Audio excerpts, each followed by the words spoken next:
Looks like it is time once again for another AEW Dynamite review here on the MrWarrenHayes Show. Hello. I'm Warren, and we are going to be talking about the January 22nd, 2025 edition of Dynamite that came from Knoxville, Tennessee, the Knoxville Civic Coliseum.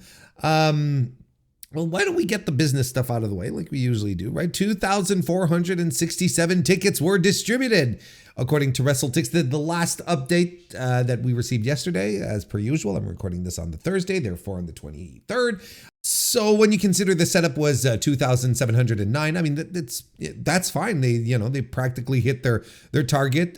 Good for them. We're, again, still a long way from screaming at the top of our lungs that the weekly TV attendance is back and people are excited about it and that's a hot product. We're a far cry from that still, but nonetheless, I think the strategy of doing smaller buildings is paying off because the shows feel better, the crowds feel more into it. I think overall these are positives. Now, as for the show itself, I think this show encapsulated perfectly that there are currently two very different AEWs. There's two very different AEWs, and it could not be clearer. But when you compare and contrast the opener and the main event, like it legitimately felt like I was watching two entirely different shows. One is hot. Like one of these shows, right, is hot with top wrestlers involved in an angle that people want to see, involving exciting, well-rounded top performers, involving some of the exciting young talent that the company has to offer. And the other is an angle that has lost its direction, featuring an aging wrestler who is in a spot that no one really asked for him to be in, who has been in AEW for a cup of coffee on top of that, and in a story that is clear is not resonating with the audience. And it could not be clearer than what's been happening in that main event spot. Look, let's compare the two, okay? Let's say we want to get just a little more granular, right? I'm talking very high level here, but look, opener, we got Kenny Omega, right? AEW OG, excellent wrestler, popular, beloved, one would even say, by the AEW fan base, right? And very popular among pro wrestling fans in general. He returns just not that long ago, rekindles his issues with the Don Callis family, a steady feud, steady rivalry there. Will Ospreay's included into this, a relatively recent addition to AEW, but has worked so hard in the past year to make sure that he is accepted by the AEW fan base, that his work inspires, that it establishes the foundations upon which this company can be built, right? He's got his spot, the fans accept him. He's also beloved by the company. They lock in, they do the angle last night, locking into their past story together, which is also tremendous. The angle that they pull off last night is exciting. It's exciting. It gets you, you're looking at this and you're like, this is how it's supposed to feel like. This is how I remember, where you have exciting things, chaos happening to open the match with people who are making sure that you care about all of this. It wasn't advertised as such, but the opening angle was essentially a brawl. It was a match. It wasn't advertised as being one, and it definitely wasn't didn't come across as one either. But you've got, it starts off with, just to recap it, if we're getting into the granular stuff, right? I mean, it couldn't have been any better. Starts off with Tony Schiavone getting Will Ospreay into the ring, right? Because Will Ospreay wanted to get the face-to-face with Kenny. And Kenny comes out with his old music, by the way. I don't know which one of it. I don't know. Like, I know there's a lot of, there's some people who are much deeper into the Kenny lore than I am. I don't know exactly which theme it is. I don't know if this is Battle Cry. Like, I don't know which one it is. Isn't that what one of his songs are called? It doesn't matter. Like, that's the point. It's like, I'm not quite sure, but he comes out to one of his old themes, which is good. Yeah, the Final Fantasy composer theme is sweet and all, and it's very epic. But we gotta light the fire, for AEW fans, and they know Kenny, they know this theme. Bring Kenny out, let's go, kind of thing, right? And they jaw-jack at each other a little bit, and then they tie in. God bless Will Ospreay here for tying in the reason as to why Will Ospreay isn't mixing it up with Jon Moxley and the Death Riders. Because I keep I want to focus on that, but the goddamn Don Callis family are always in my way. They're always coming after me. And I'm like, all right, that's something that I can live with, right? And basically, Ospreay's trying to make amends. He's saying, the history that we have, I'm sorry, I stabbed you with we were rivals in the past, I'm ready, why don't we move forward together? And Kenny's like, hang on a second, bro. Like, he interrupts him, right? And he says, nah. You're not getting away that easy. Like, you stabbed me in the head with a screwdriver. You dropped me on my neck, tried to end my career. No apology, not accepted. And then Don Callis comes out with the Don Callis family. And by the way, they've done this 2 weeks in a row now, where Don Callis comes out trying to speak, and Kenny Omega just bum rushes him, right? It's like he's not giving him any time to promo, which I really appreciate, because Kenny's supposed to hate this man. So why would he give him time to say his things? Like, no, I just want to beat the shit out of him. They did this 2 weeks in a row. I hope this becomes the new thing. This is such a great bit. It's such a great bit where Don Callis comes out, tries to cut his promo, but Kenny Omega bum rushes him out of nowhere. I hope to continue with this bit because it's fun, and it sort of subverts expectations at the same time. So it's really good.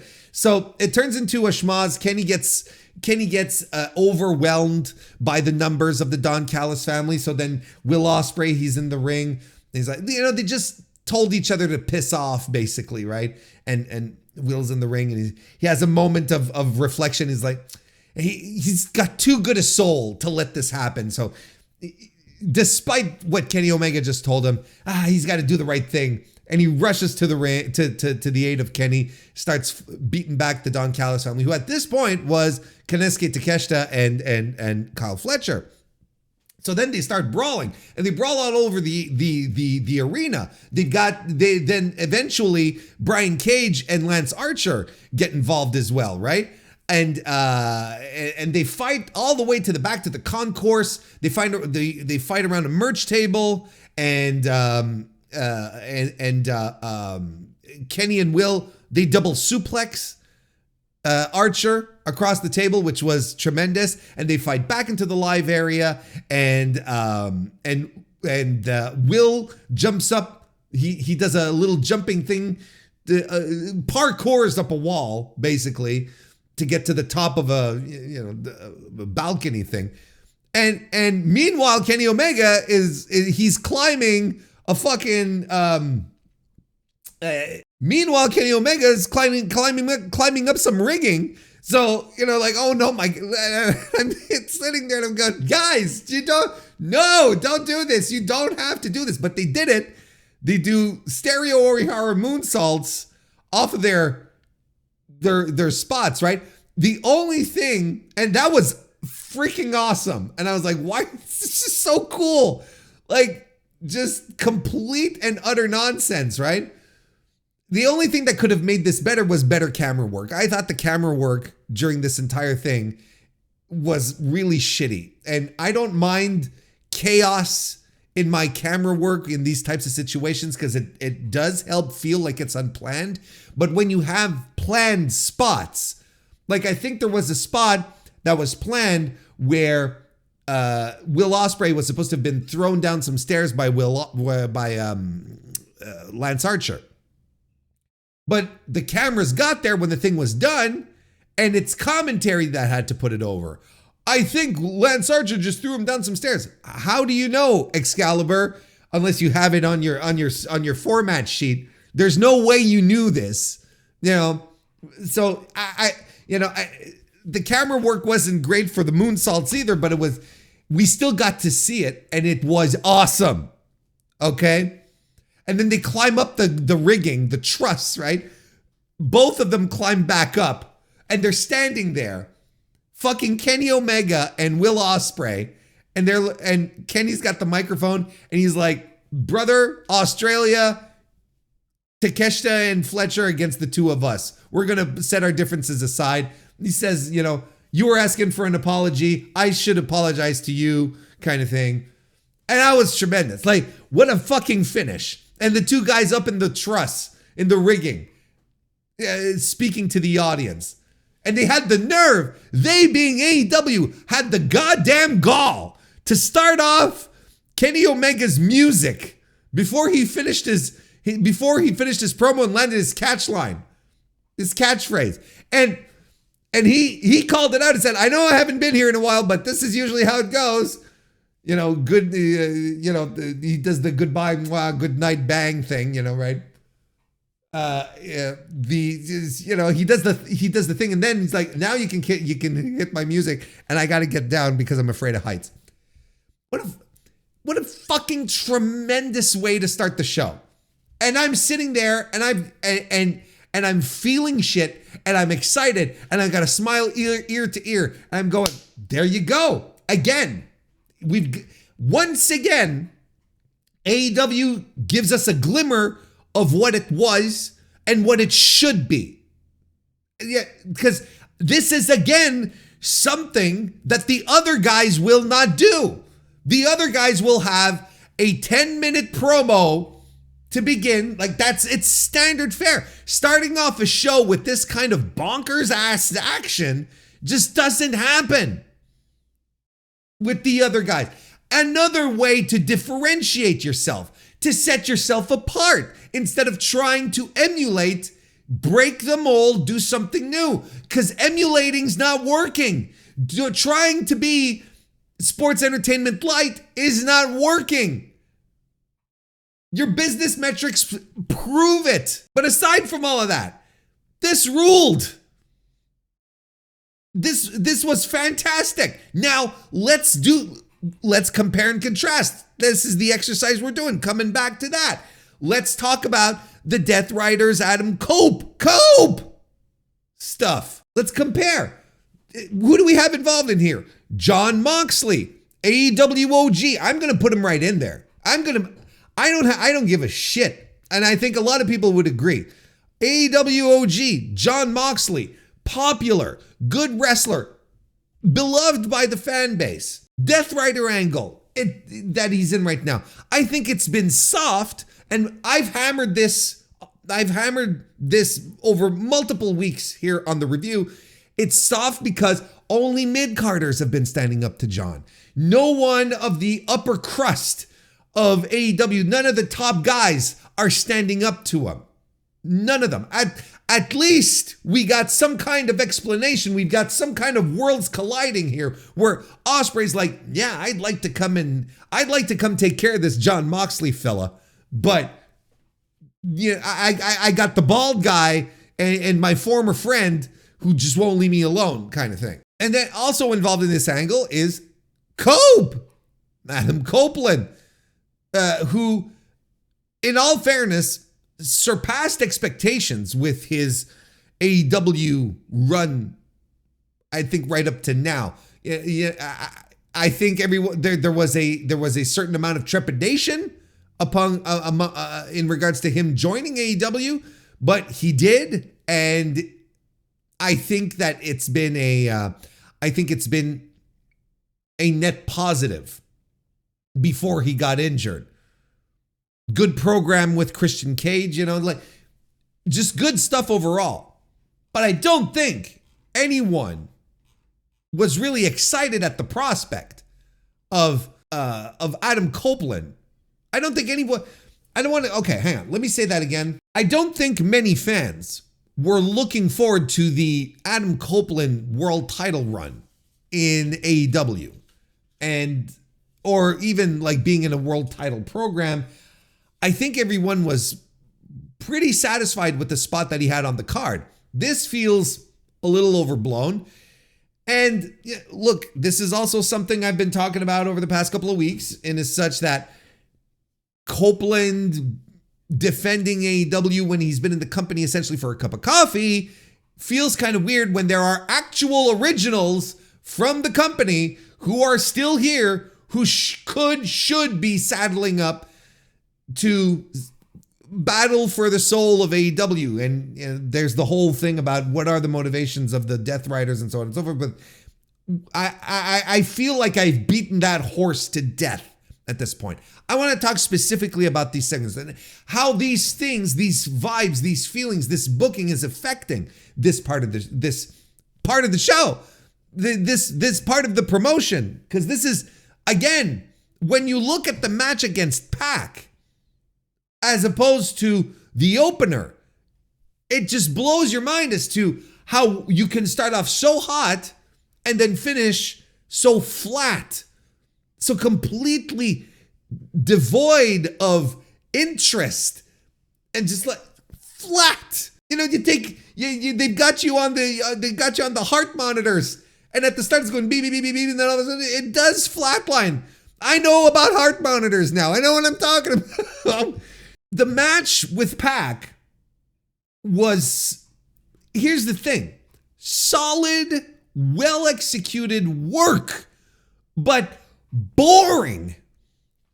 Like I can't throw this one out I can't throw the baby out with the baby water, with the bath water. I can't throw the baby out with the baby water. What the hell am I talking about? I can't throw the baby out with the bathwater on this one because the work was fine, solid, well executed, but no life to it, no energy. And the crowd, of course, did nothing for this. The crowd was not interested in this. Why? I'll tell you why. Because no one is really invested in this Adam Copeland, John Moxley feud. It doesn't resonate. It's not connecting. I can't believe I am sitting here and saying that a Pac match was boring. I'm still processing the words that are coming out of my mouth. That I wrote this in my notes. The most boring Pac match I've seen, I think, is what I wrote. And then after the match, the Death Riders are there, and they've captured FTR and the Rock and Roll Express, who were suddenly there because, like, Excalibur precipitated to tell us. The Rock and Roll Express were there helping us do media. They were helping AEW do media in Knoxville. And I'm like, okay, neat. Couldn't we have seen them earlier in the evening? Couldn't we have seen just anything to establish clearly to the viewing audience? Rock and Roll Express are here. You know, you don't even have to have them come out. Just or show a little bit of the media that they're running, right? Anything to establish that they were there, because it came so much out of left field that you're like, oh, wow, okay. Now, they effectively kill Ricky Morton, which is, what has that guy ever done in wrestling, right? But they effectively, they do the concerto on Ricky Morton while, the FTR look on, and then they head to the ring where Copeland is alone. He just defeated Pac. Pac was working on the neck. That's the story that we're telling here. He was working on the neck throughout the match. So then when the Death Riders come out, Cope he's done. He's spent. He as well is dead. And the concern is about his neck. So what do the Death Riders do? Well, they go after him. They beat him down. They start beating him up, and then Jay White's music hits and comes out. Okay. Now I'm going to sidebar here for a second, just specifically on Jay White, because just a quick sidebar. Jay White, his whole shtick, ever since he's been in New Japan and it's translated into AEW, his thing is that he's smarter than everyone else. He's a smart wrestler. He's the thinking man's wrestler. Okay? That's always what I have never seen, I don't think, Jay White do something so completely out of character as hitting the ring, coming out to take on 4 guys, being completely outnumbered like a dumb babyface would be, right? Like a dumb babyface would do. And the fact that he's doing this just adds so much more ridicule to what I'm watching.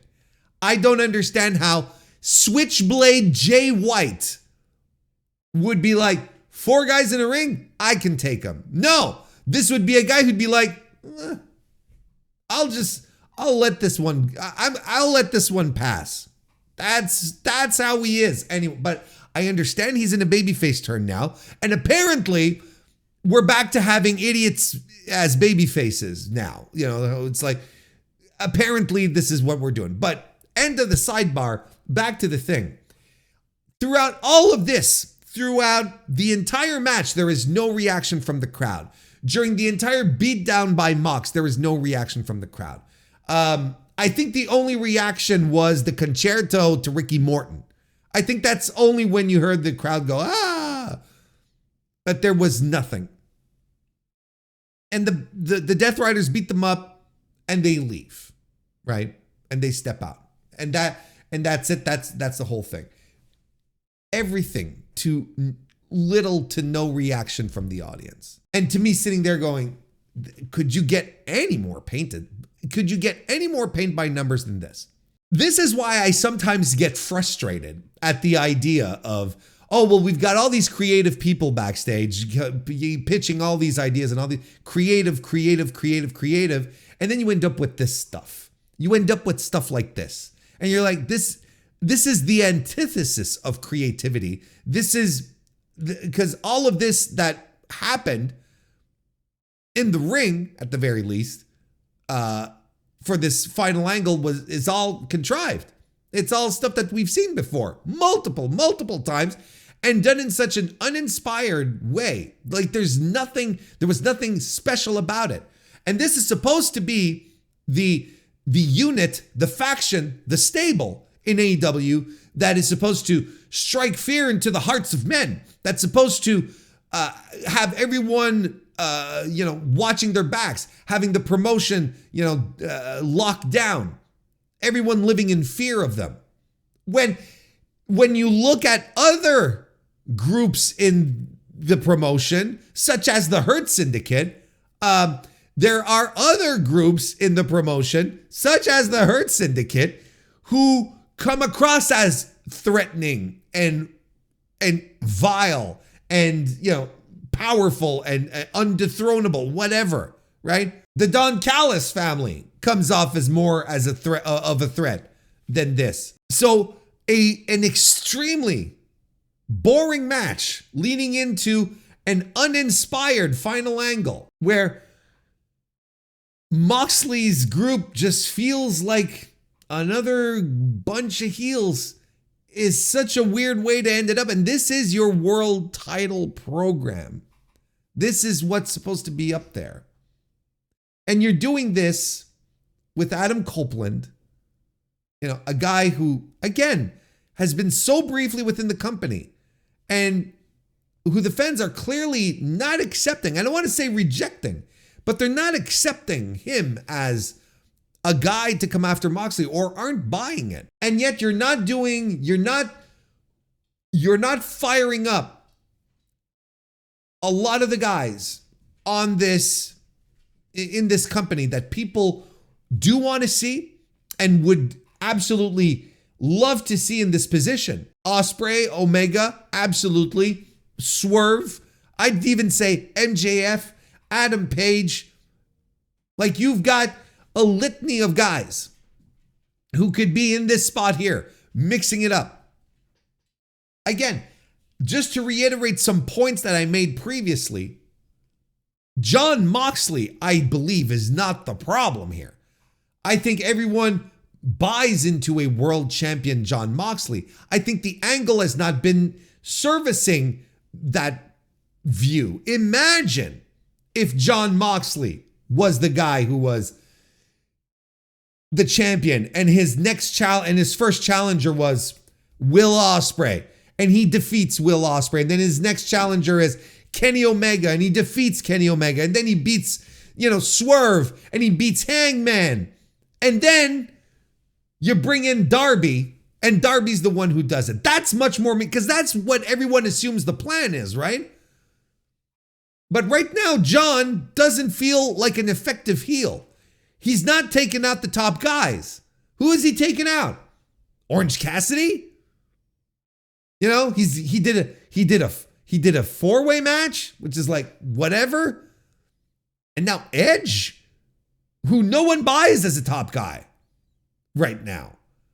Your top guys are all in other parts of the promotion doing other stuff. They're doing other things. And in most circumstances, it's all much more interesting than the main event angle, which is baffling to me. Now, is the pivot here that Edge was beaten within an inch of his life and his neck is now holding by a string, like Jon Moxley said in his promo? Is this it? Is this a way to pivot away from Edge and move on to something else?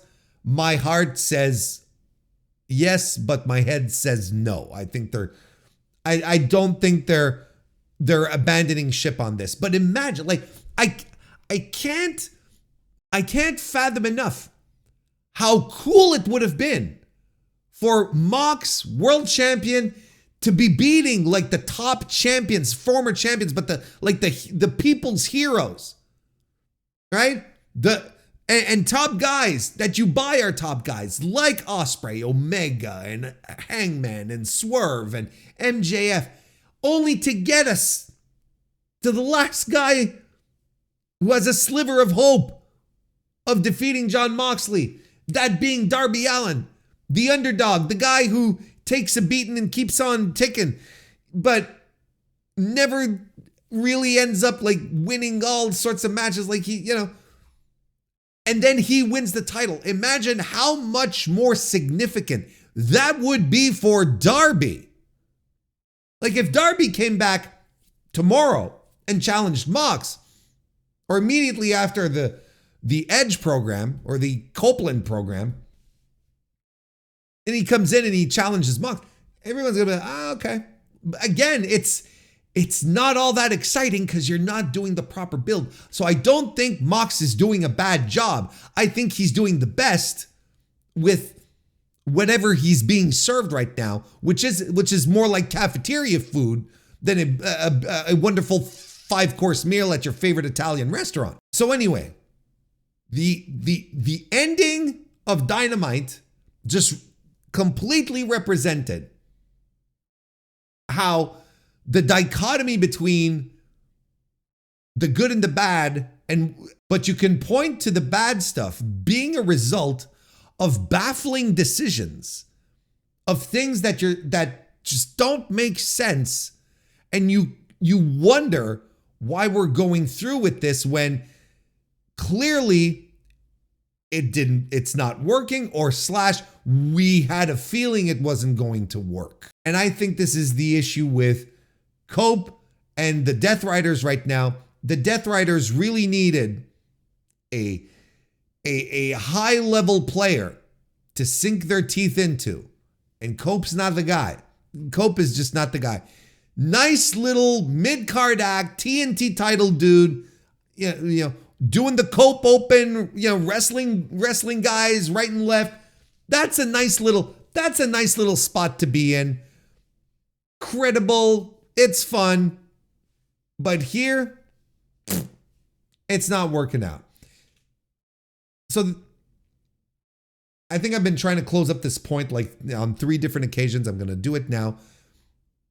So the opening and closing of this show completely underscore the issues with AEW, how exciting and good it can be, to how bafflingly boring it can get, and in some circumstances bad. Let's go with let's go on with the rest of the show then. A show which overall I think I liked because there was a lot of stuff happening.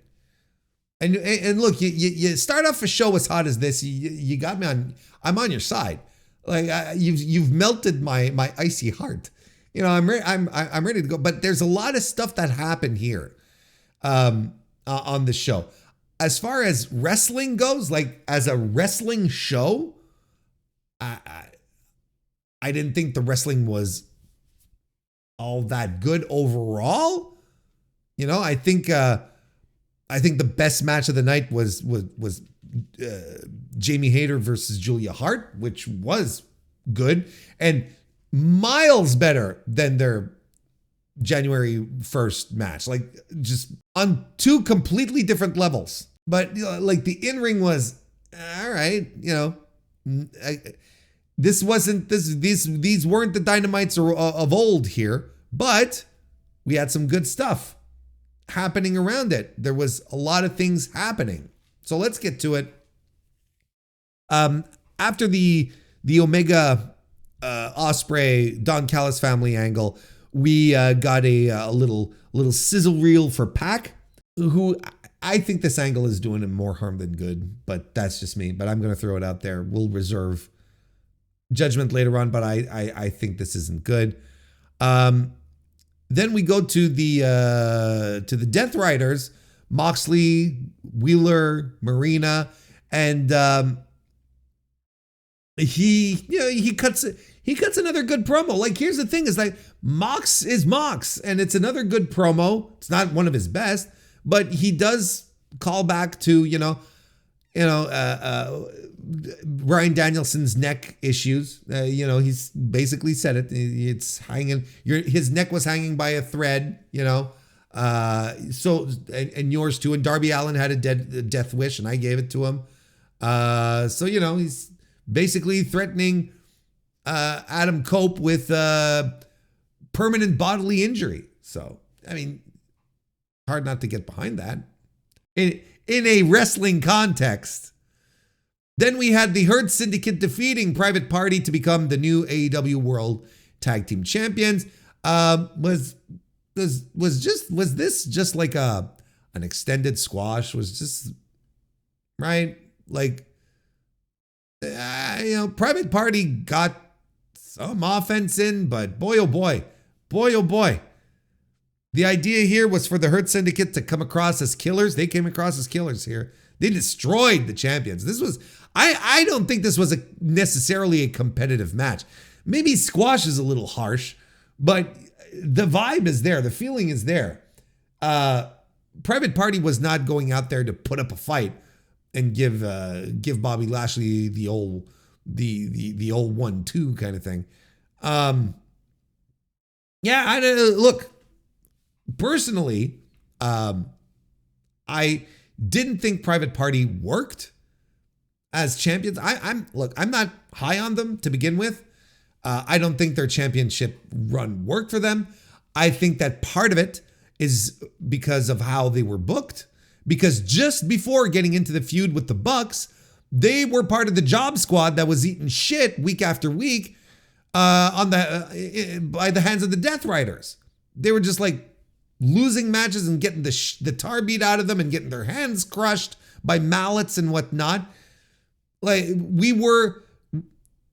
there was nothing to establish Private Party as being contenders, as being people you should root for.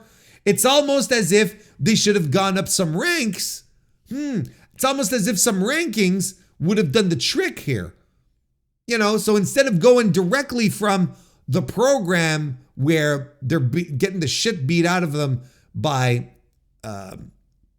by the Death Riders, immediately into a program with the Bucks for the world titles, which, yeah, you can go back and listen to the tape. I didn't understand. I was like, what the hell are they challenging for world championship gold? They're jabrones. They've been, they've been manhandled by the Death Riders for weeks. Like, they're not no one considers them to be serious contenders. What is this? So if they had just a few weeks of winning a match, oh, maybe that would have built up some anticipation. And then you hit, then ding, ding, ding. Then it's time to challenge the Bucks. But so that didn't help them. That didn't help them at all. And I think it carried over. Plus, it's kind of corny. Like their gimmick is kind of corny. And look, I'll tell you, when they came out, I don't remember what pay-per-view it was, what show it was, but the one they came out with all the girls with the champagne bottles, that looked so incredibly try-hard and tacky. I was like, that's when I officially got off, and I was like, all right, this is nonsense. There's nothing cool about this. There's nothing cool about Private Party. I'm not excited about them. Their matches they're okay. There's nothing to get excited about. Some people are upset. I'm like, this is probably for the best. This is probably for the best. They really didn't step up, and they stuck to everything that made them annoying and corny in the first place. And there you go. So I'm fine with this. I'm absolutely fine with this. Mariah May gets a video package talking about her match against the rookie Toni Storm at the Australia event. And then Toni is backstage. She's responding to Mariah May when Harley Cameron comes in, and she says, I want to wrestle in Australia. And then honestly, they start talking about, the Barbie and, whatever. Like they're talking in Australian, and I don't understand a word they're saying. I can make out that it's English, and I can understand certain words, right? But I don't know what they're talking about, and that's fine with me. But essentially, this is basically Toni Storm saying, basically Toni Storm telling Harley Cameron, look, you want a match? Go get yourself a match, girl, kind of thing. And well, might as well skip to it now, right? That connects later on when Mercedes Moné is backstage saying that she's a global champion because of all of the titles she has. And then Harley Cameron arrives. She's got a guitar, and she sings a song to challenge Mercedes Moné. And the song is tremendous. And the song is absolutely tremendous. Like, this girl is fantastic. This is someone that you hang on to. Like, when her contract comes up, you sit her down and you're like, what is it going to take for you to stay with us instead of going to the other place? She's tremendous. See, she right now in this very uninspired moment in AEW's history, she's a spark, she's a sizzle. She adds something that a lot of people don't. She does her song, and Mercedes has the right answer, right? Mercedes has the exact answer, whereas you never win matches. Why should I give you a shot? And I'm like, okay, I can get behind this. And she, and then she gives like her villainous, Cobra Commander laugh. I know Cobra Commander doesn't laugh like that specifically, but you know the deal. And then she walks up, and I'm like, no, there's no villain here. There's no villain laugh to be had here. This is true. Anyway, I'm very high on Harley Cameron. Can you imagine if she had been continued to be saddled with Saraya? Do you realize how much we'd still be missing out on? This girl is tremendous. Now she's not good in the ring. She's not like a finished product. She's still she is a literal rookie still. Okay.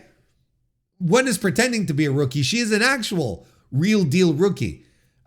She'll be having a match with Mercedes Moné in Australia because she's from Australia and they're going to book her there. And, Mercedes will help guide her through the match, right? And it'll be fine just to give Harley some shine here. I want to get things twisted. I don't think like she's the next Akira Hakuto here. We're not, maybe she will be one day, but she definitely is not now. But I'll be damned if Harley Cameron isn't one of the more entertaining parts in AEW. And I'm going to gravitate to that in this environment where we're trying to make me get excited about a Jeff Jarrett World Championship match. Let's talk about that next. Because he's getting interviewed backstage, and then we get Karen Jarrett coming in again saying, whatever we talked about, and giving him a pep talk again. I'm like, he's going for the world championship. We know this. Dustin gave him the pep talk. We don't have to do this. Like we're zoning in too much on this. Anyway, so he gets to the ring. He name drops Jerry Lawler, which gets a smattering of boos. Basically saying, like the essence of the promo is good, right? Where he says, where he's trying to elevate himself. He's trying to apologize for what happened last week with MJF, where it was like, where he felt like he went down to MJF's level and he shouldn't have done that. He's better than that. And, and he referred that to a moment where Jerry Lawler, they had a match and, he was getting verbally abused and Jarrett started saying some stuff back and Lawler said, "You never get into the gutter like that," right? Something to that effect. And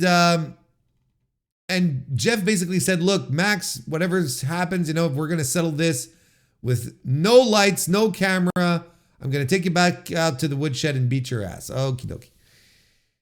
And essentially, thanks to fans for supporting him and so on and so forth. And he basically calls out Mox, right? And Claudio comes to the ring instead to beat him up.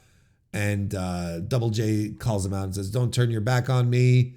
You're going to have to kill me to stop me," kind of thing. And whatever.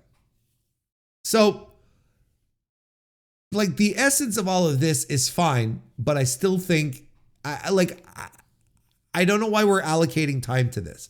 I don't know why this is something that, who wants this? Who wants this?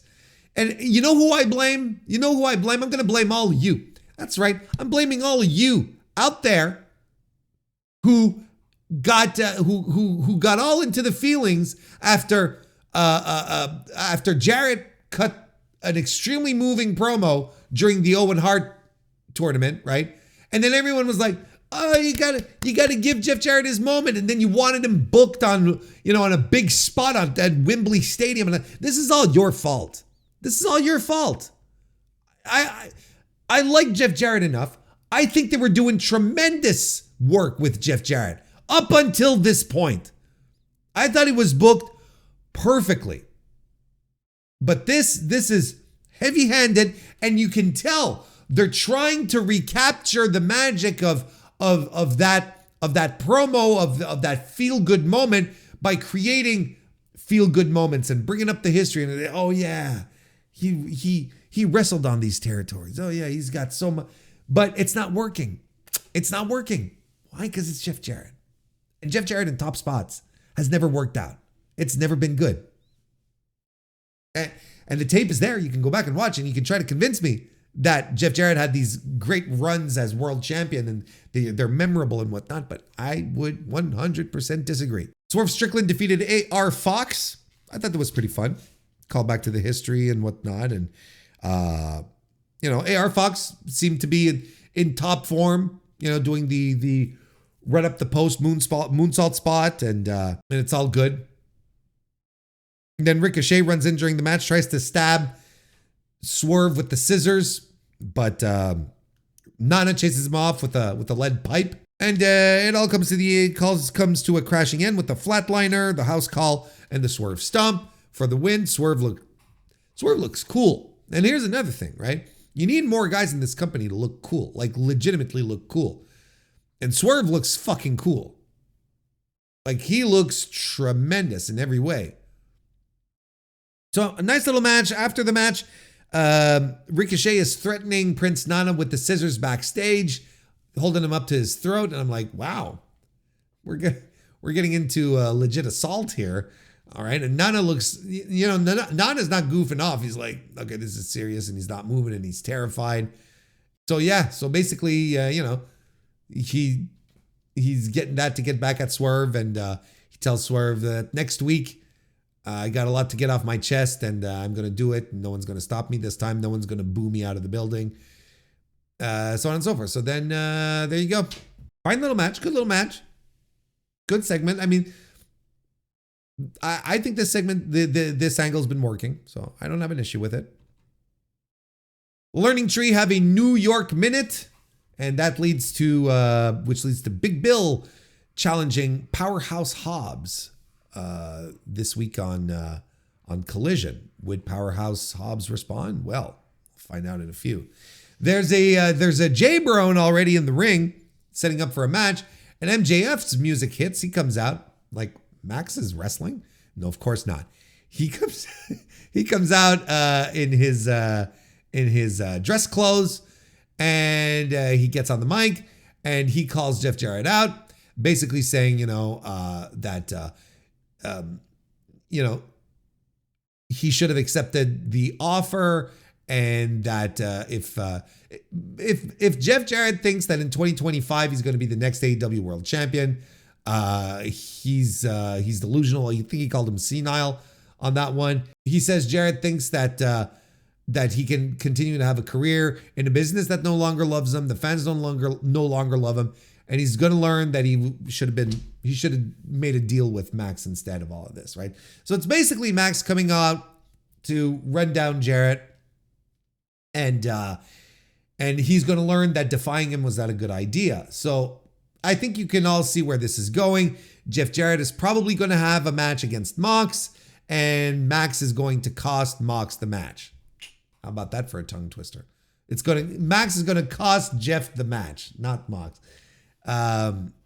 It'll probably be something in that accord, right? And then Hangman Adam Page then comes out, and then you realize, Hangman was supposed to come fight the J-Brone, right? And Max just took up his TV time, so Page comes out and he's kind of like pissed off at it. Okay. I like this. That was a nice little. So they do a little nose to nose, a little confrontation. Max, lifts up his arms and says, "I'm out of here, pal. Don't worry." Page doesn't trust him. Look, here's the thing. Here's something that they're establishing, hopefully for the near future, once this Jeff Jarrett nonsense is done. I am 100% behind an MJF Adam Page feud, because that's the kind of shit that I want out of AEW. With these AEW guys, and taking charge of angles and matches in the company that they're associated with. It's their company. It's not Adam Copeland's. It's theirs. You know what I mean? Like, that's more exciting to me than Mox versus Adam Copeland. The idea of an Adam Page MJF feud. Anyway, so Adam Page gets his starts the match and squashes the J-Brone, whose name was Tyler Shoop, by the way. After the match, he hits Christopher Daniels' Angel's Wings, because he defeated Christopher Daniels this Saturday on Collision in a Texas death match, a match that I liked quite a bit, actually. I think I went like 4 stars even on it. Very, very violent, very good. I enjoyed it a great deal, but we're not reviewing Collision here.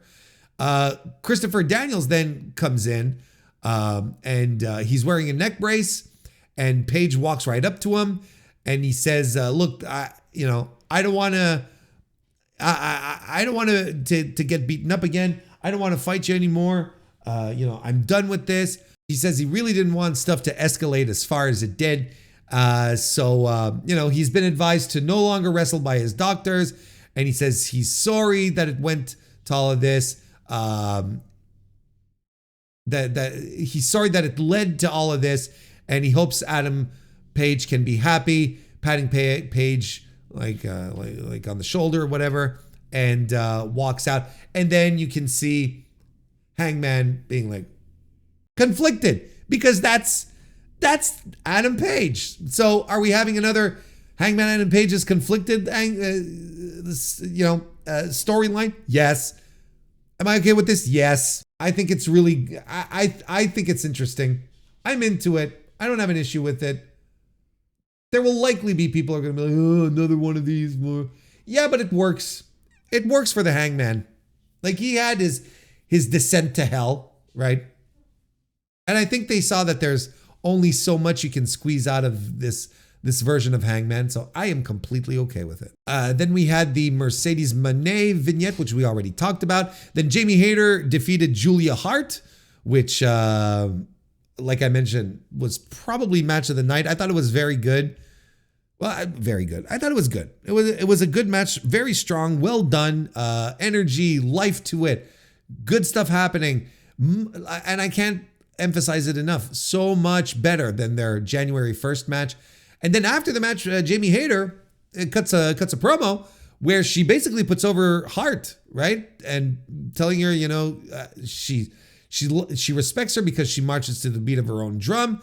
No matter who she surrounds herself with, it's always like, she's always authentic and herself. And we're one to one on matches.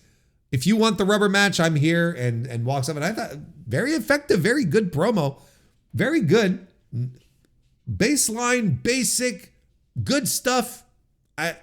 Very overall successful segment. I got nothing bad to say here. Powerhouse Hobbs says he'll be waiting for Big Bill in the parking lot on Saturdays. We're getting a parking lot brawl on Collision. Gotta say, kind of into it. That sounds good to me. Then we get Swerve, who responds to Ricochet's challenge, to Ricochet's promo earlier on, and basically set a match for in 2 weeks between the both of them on Dynamite, which should be a lot of fun. And this is well built. This is well done. Good heat to it. Excited to see how this goes. And then we get a vignette featuring Brody King, Julia Hart, and Buddy Matthews. A video package basically saying, we used to have a leader, but that voice has gone silent. And, now that we're together, there are no leaders, no masters, no gods, something to that effect. And just violence, right? Just violence. And when we bark, we all bark together. There's been rumors going around that Brody King and Buddy Matthews have been trademarking the Hounds of Hell or Hellhounds. So that's probably what they're going to be going with. They were there with a doggy too. They had a doggy. They had a nice little doggy. They were walking around with a doggy. Is the doggy officially in this new group? Are we? I don't know if I was going to say bring back dogs as pro wrestling valets, but then I'm like, no, not really. Not with the fireworks. Let's not do that. That's not cool. No, keep them away. We love the doggies. Yeah, right, Juno? We love the doggies. We got to protect the doggies. Right, Juno? Right, baby? For those of you who don't have the benefit of seeing right now, Juno my dog just walked in and he's very cute. So I wanted to emphasize that. That's the end of the review. So like I said, some good stuff, some good stuff, some bad stuff, just like pretty much every show. A lot of stuff happening here, which I think made it feel like a good watch. But man, the stuff that is not connecting, it is not clicking. I'm happy that the Hurt Syndicate have the tag team titles, because I think I don't think Private Party was doing anyone any favors. I think it's a better upgrade. And well, the opening, the closing, it is what it is. I will then be back for another edition of the Mr. Warren Hayes Show next week, next Wednesday. Otherwise, I will continue streaming on youtube.com/Mr. Warren Hayes multiple times a week. If you're listening to this on Thursday, I will be streaming later tonight. So be sure to come say hello. In the meantime, leave a like on this video, a 5-star review on Apple Podcasts, or a 5-star rating on Spotify. All that stuff helps out a great deal. Thank you, everyone, for being here. Go watch some Randy Orton and get back to me. And I'll see you